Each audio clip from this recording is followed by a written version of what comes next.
오늘은 예수님께서 세상의 구원자로 오셨음을 드러내신 주현절 제3째 주입니다. 겸손한 종의 형체를 취하사 하나님을 섬기시고 또한 우리를 사랑으로 섬겨주신 예수님을 생각하며 전심으로 예배 드리는 시간이길 바랍니다. 다 함께 사도신경으로 우리의 신앙을 하나님께 고백드리며 예배를 시작합니다.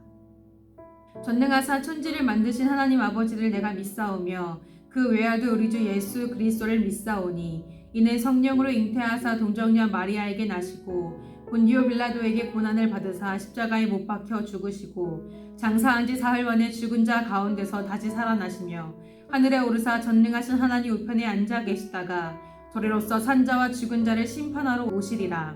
성령을 믿사오며 거룩한 공회와 성도가 서로 교통하는 것과 죄를 사하여 주시는 것과 몸이 다시 사는 것과 영원히 사는 것을 믿사옵나이다.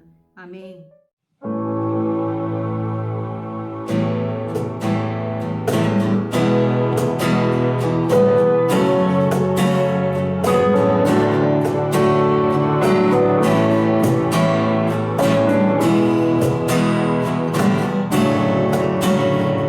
찬양합니다. 주 이름 찬양.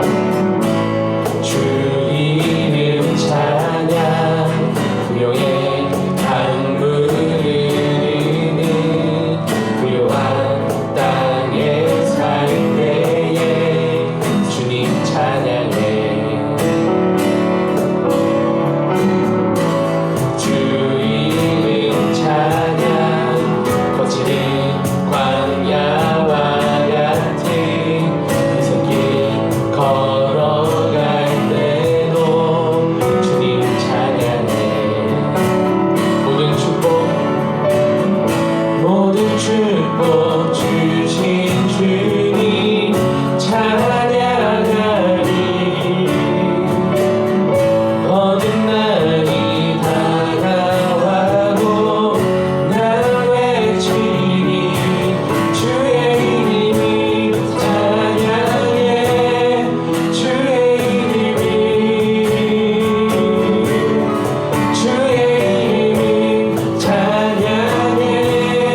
시간에 함께 계속해서 찬양합니다. 내 모습 이대로 우리 함께 기도하는 마음으로 찬양합니다.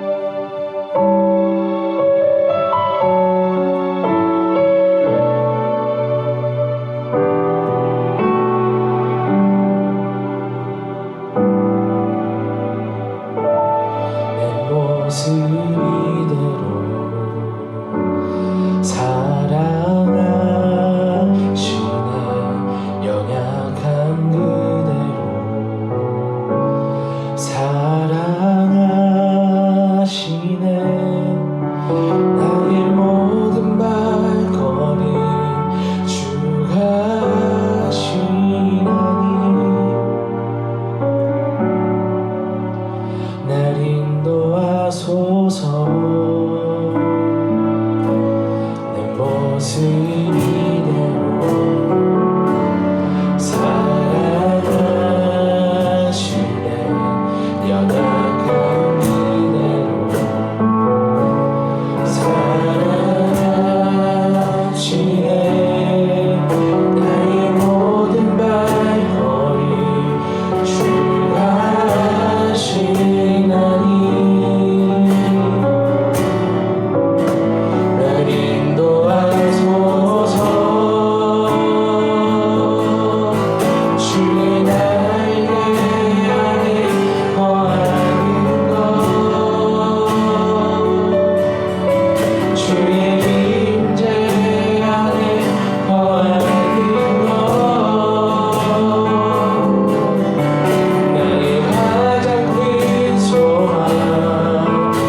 모두 기도드리시겠습니다. 사랑의 하나님, 감사합니다. 오늘 주일을 맞아 우리가 같은 시간 한 마음으로 예배드릴 수 있게 해주심에 감사드립니다. 비록 함께 모여 얼굴을 마주하고 같이 예배드리진 못하는 상황이지만 이 시간 하나님의 말씀에 귀를 기울일 수 있는 푸른 초장 청소년부가 될 수 있게 해주세요. 그리고 이 시간을 통해 우리가 당연하게 여겼던 함께하는 예배의 소중함을 깨닫게 해주시고 현재 온라인으로 진행되는 예배 또한 말씀을 통해 하나님과 만날 수 있는 귀중한 시간임을 알게 해주세요. 추운 날씨와 코로나 상황 속에서 푸른 초장 친구들이 아픈 곳 하나 없이 건강할 수 있도록 한 주간도 몸과 마음을 지켜주세요. 오늘도 귀한 말씀을 황다나 전도사님을 통해 듣습니다. 우리가 그 말씀을 기억할 수 있게 해주시고 한 주간도 미션을 통해 또 나눔을 통해 그 말씀 안에서 사는 푸른 초장 친구들이 될 수 있게 해주세요. 이 모든 말씀 예수님의 이름으로 기도드렸습니다. 아멘.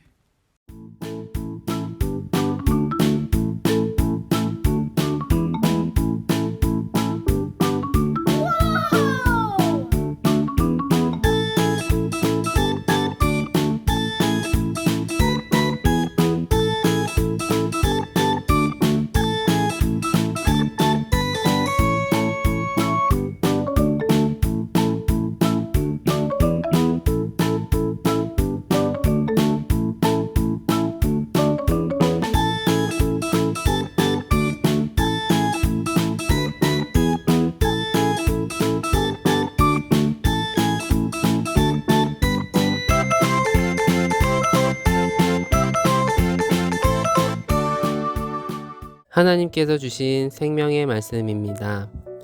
내 이웃에 대하여 거짓 증거하지 말라. 아멘.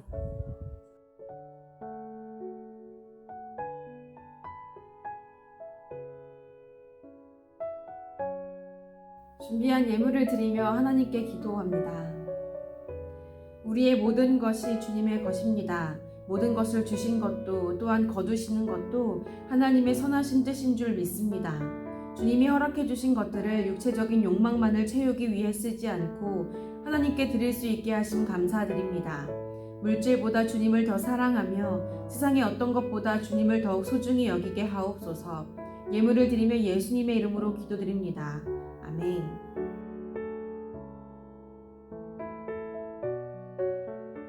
푸른초장 안녕! 오늘도 반갑습니다. 최근에 전도사님이 이 모바일 카트라이더 게임을 접하게 됐어요. 이미 많은 친구들이 한번 유행을 다 훑고 지나갔을 거라 생각하는데요. 그래서 그런지 고수들이 많더라고요. 이제 처음 하게 된 쪼렙답게 전도사님은 그냥 아이템전, 스피드전 이런 걸 즐기다가 우연히 굉장히 많은 종류의 게임이 있다는 걸 알게 됐어요. 예를 들면 뭐 악당 잡기라든지 이어 달리기라든지 플래그전이라든지 해보고 싶잖아요. 궁금해서 들어갔죠. 그런데 여러 번 강퇴를 당하다가 드디어 한 게임 하게 되었습니다. 어떻게 됐을까요? 네, 졌습니다. 아직 쪼렙이잖아요. 근데 이 게임이 끝나고 난 후 같은 팀이었던 이 친구가 욕을 하더라고요. 이 나이에 정말 오랜만에 듣는 욕이라서 감회가 새로웠습니다. 아직도 이렇게 게임을 못하면 욕을 하는 친구들이 있구나 싶으면서도 중학교 때 이렇게 게임하면서 욕했던 것도 생각나고 막 그러더라고요. 처음에는 우선 당황스러우니까 그냥 욕을 하는구나 했는데 이상하게 시간이 갈수록 그 욕이 계속 마음에 남아있더라고요. 이 온라인이라는 비대면 대화의 장, 게다가 익명성이 보장된 대화의 장이 열리게 되면서 많은 사람들이 누군가를 향한 조롱이나 비난, 욕, 썰까지도 자유롭게 표출하는 일들이 일어나고 있습니다. 문제는요, 이로 인해 심각한 결과들이 일어나고 있다는 거예요. 생명을 위협하는 일들이요. 물론 우리에게는요, 자유롭게 행동할 권한이 누구에게나 있습니다. 그런데 폭행이나 살인까지도 자유라는 이름으로 용인하진 않죠. 마찬가지라고 생각합니다. 우리 모두에게 표현의 자유가 분명 있습니다. 그런데 우리의 표현에 의해 누군가 폭행 당한다 느끼거나 살인 당한다라고 느낀다면 그것을 자유라는 이름에서 방관할 수 있을까요? 더군다나 이러한 누군가를 향한 무차별적 비난, 비판, 욕의 대부분이요, 사실이 아닌 경우가 많다라는 것을 보게 됩니다. 성경에도 이러한 문제가 다뤄지고 있습니다. 의도적인 거짓말로 한 사람을 죽게 만든 사건입니다.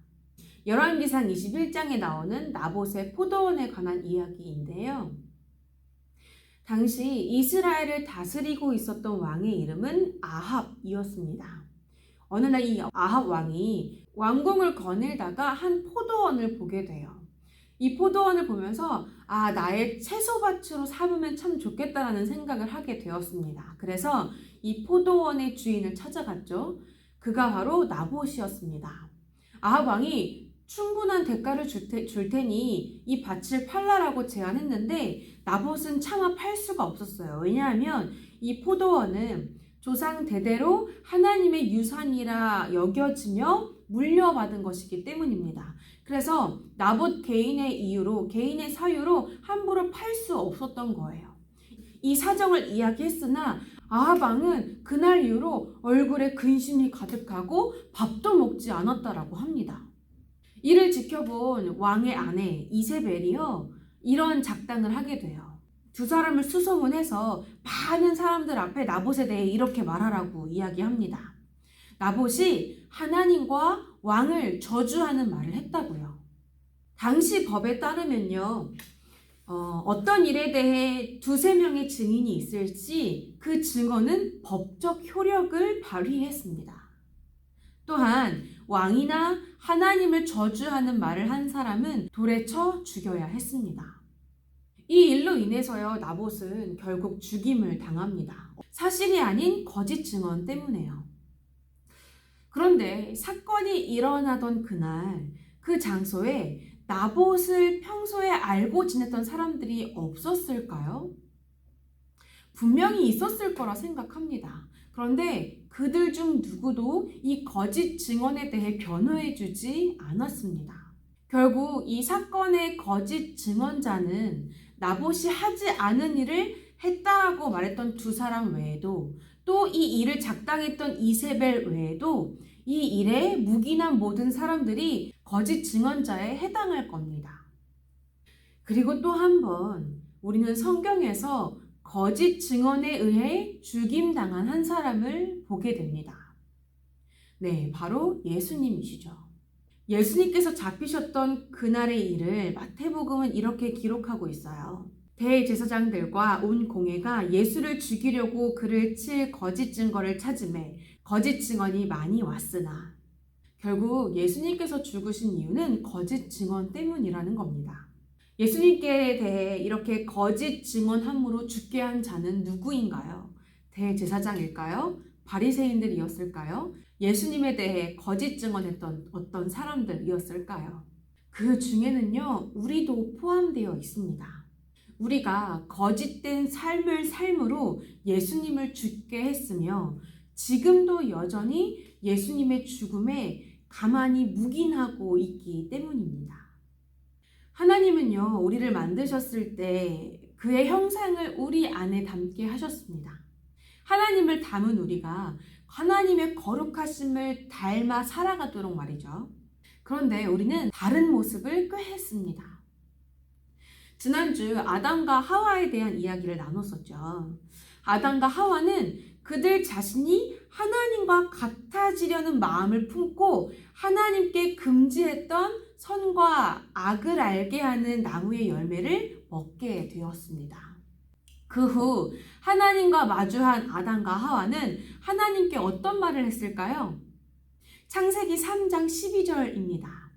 아담이 이르되 하나님이 주셔서 나와 함께 있게 하신 여자 그가 그 나무 열매를 내게 주므로 내가 먹었나이다. 이어서 하와가 말합니다. 여자가 이르되 뱀이 나를 꿰므로 내가 먹었나이다. 먹지 말라고 한 그 열매를 왜 먹었는가에 대해 묻는 하나님께 아담과 하와는요, 남 탓을 하기 시작합니다.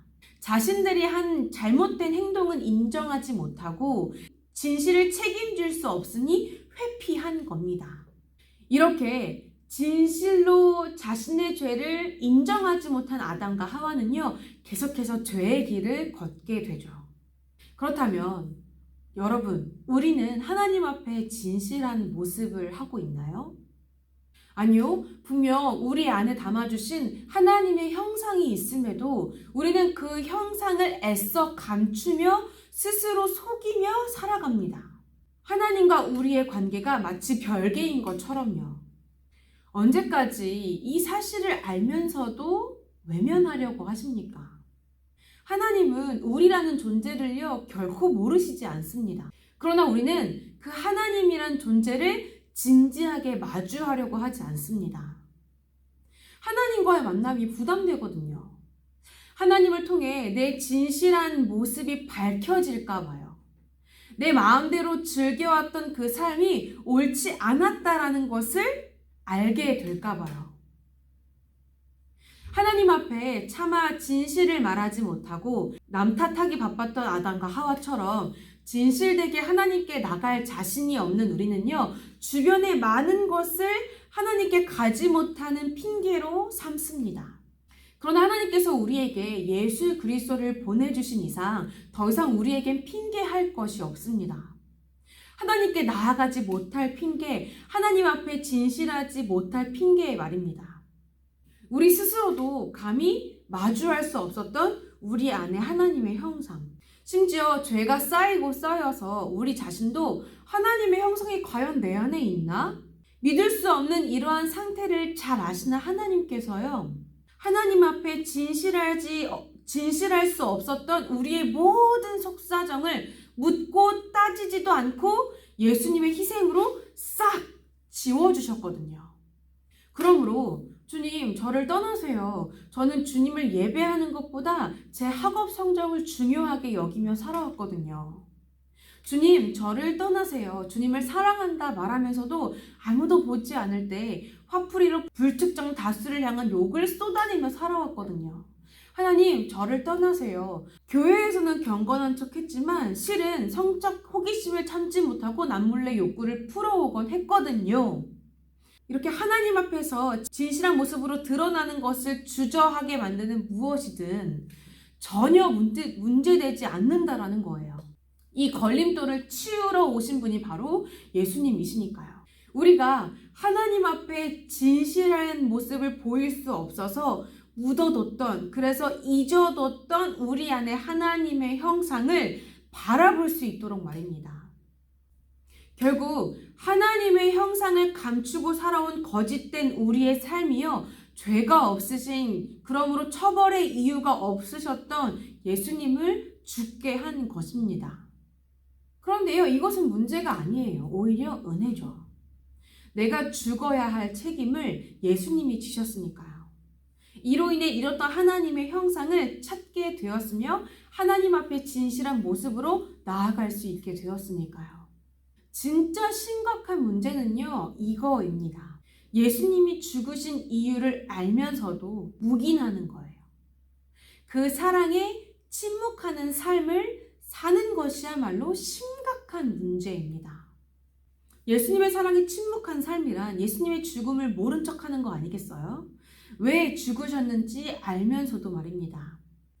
맞아요. 우리 안에 잃었던 하나님의 형상, 그것을 회복하게 하려고 예수님께서 죽으셨는데 우리가 이 형상을 또다시 묻고 산다면 이것이 바로 예수님의 사랑이 침묵하는 것이죠. 예수님의 죽음을 또다시 거짓되게 하는 겁니다.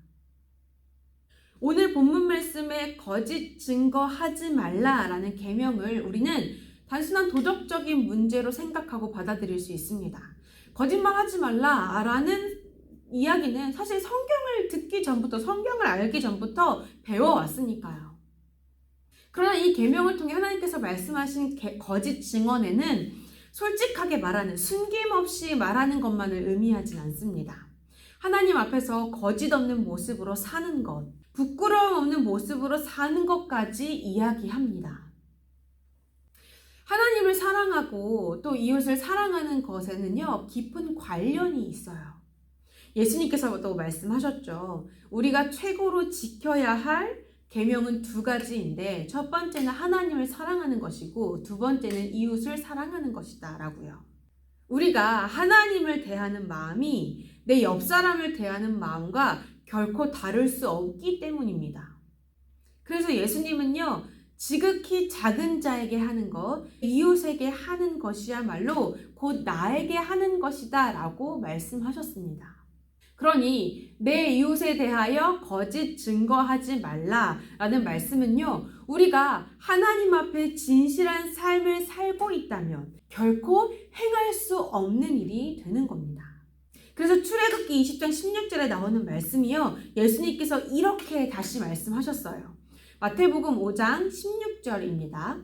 이같이 너희 빛이 사람 앞에 비치게 하여 그들로 너희 착한 행실을 보고 하늘에 계신 너희 아버지께 영광을 돌리게 하라. 아멘.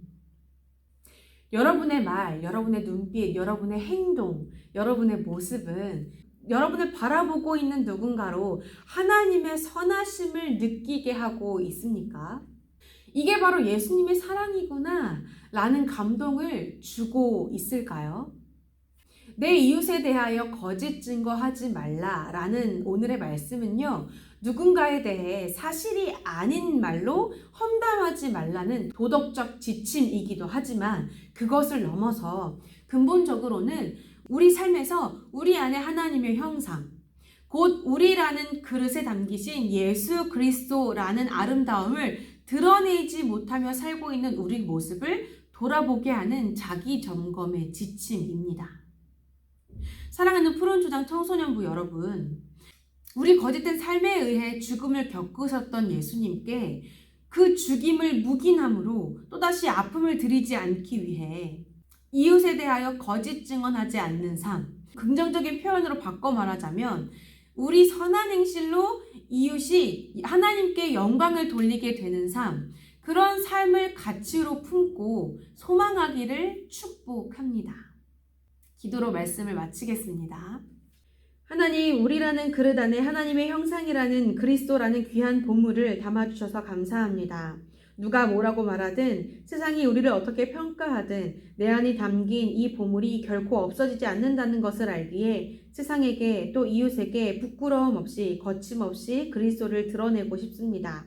그러므로 우리 작은 이 삶이 하나님께 영광이 되기를 소망합니다. 흔들리지 않고 이 말씀 안에서 삶의 가치를 삼는 푸른 초장 청소년부가 되게 하옵소서. 예수님의 이름으로 기도드립니다. 아멘. 예수님께서 가르쳐 주신 기도로 오늘의 예배를 마칩니다. 하늘에 계신 우리 아버지여, 이름이 거룩히 여김을 받으시오며 나라가 임하시오며 뜻이 하늘에서 이루어진 것 같이 땅에서도 이루어지이다. 오늘 우리에게 일용할 양식을 주시옵고 우리가 우리에게 죄 지은 자를 사하여 준 것 같이 우리의 죄를 사하여 주시옵고 우리를 시험에 들게 하지 마시옵고 다만 악에서 구하시옵소서. 나라와 권세와 영광이 아버지께 영원히 있사옵나이다. 아멘.